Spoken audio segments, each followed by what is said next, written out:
Hi everyone. I worked with Kathy Bates, Malika Buchanan, and Joy Vandal for our presentation for the essential teaching skills for today's leaders.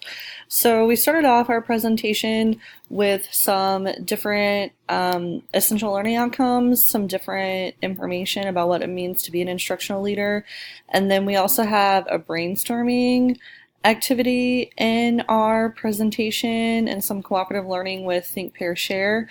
We have a Wordle here that goes through all of the different skills that instructional leaders have.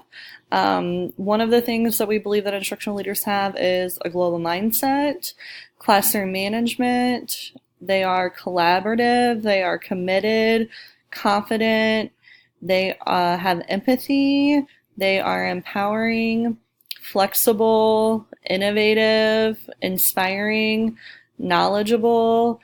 They have good organizational skills and are good at multitasking.